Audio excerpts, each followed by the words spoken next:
চাঁদপুরে জাহাজের ৭ খুনের বিচার সহ ৪ দফা দাবিতে সারা দেশে অনির্দিষ্টকালের কর্মবিরতি পালন করছে বাংলাদেশ নৌযান শ্রমিক ফেডারেশন।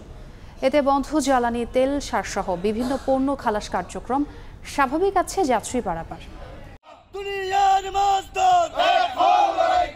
চাঁদপুরে জাহাজে ৭ খুনের প্রতিবাদে এবার আন্দোলনে নৌযান শ্রমিকরা। অনির্দিষ্টকালের জন্য কর্মবিরতি ও ৪ দফা দাবি জানিয়ে নৌঘাটে বিক্ষোভ তাদের। শুক্রবার সকাল থেকে চট্টগ্রাম, বরিশাল, চাঁদপুর, মোংলা সহ বিভিন্ন বন্দর ও ঘাটে বন্ধ সব ধরনের নৌযান চলাচল। ঘাটেই নোঙর করা নৌযানগুলো। কয়েকটি পণ্যবাহী জাহাজ মাঝ নদীতে অবস্থান করলেও বন্ধ পণ্য খালাস।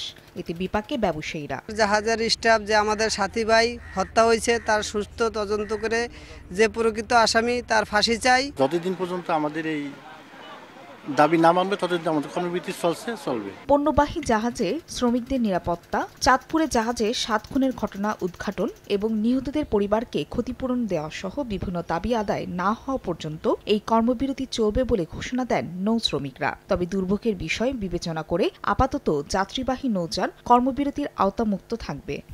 নিরাপত্তা, যে ঘটনা যে খুন হয়েছে, খুনের অপরাধীদের খুঁজে বের করা, এর আওতায় আনা, নিহত পরিবারকে ক্ষতিপূরণ প্রদান এবং আহত শ্রমিকের চিকিৎসায় আলোচনার কোনো পরিবেশ তৈরি হয় তাহলে শেষ হয়ে যাবে। গত ২৩ ডিসেম্বর দুপুরে হাইমচরে মেঘনা নদীতে থেমে থাকা সারবাহী কার্গো জাহাজ থেকে ৭ জনের লাশ উদ্ধার করা হয়। এই ঘটনায় অজ্ঞাত ৮ থেকে ১০ জনকে আসামি করে হত্যা মামলা করেছেন জাহাজ মালিক। জড়িত একজনকে গ্রেফতারের পর দায় স্বীকার করেছে সে।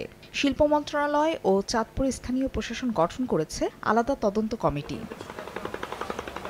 ফাহরিয়া ফারজানা, সময় সংবাদ।